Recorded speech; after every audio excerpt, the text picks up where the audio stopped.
Shoulder flexion, pails, and rails. So for this guy, we're going to get into shoulder flexion.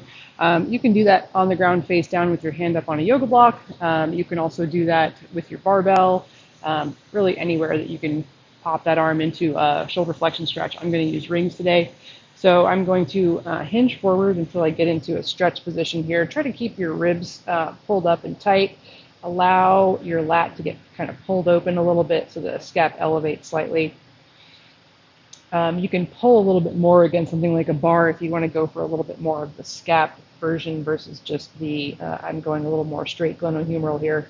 So I would hold this position for 1 minute, and then to do a PAILs contraction, you're going to resist this stretch. And so for this one, though, make sure you slide this shoulder blade kind of down and in, tightening it up first, and then start to ramp up tension. Spread tension through your whole body, ramping tension up into this hand here, pushing down into the ring or whatever object you're using. Ramp up to a max effort and hold for 10 seconds, gradually relax.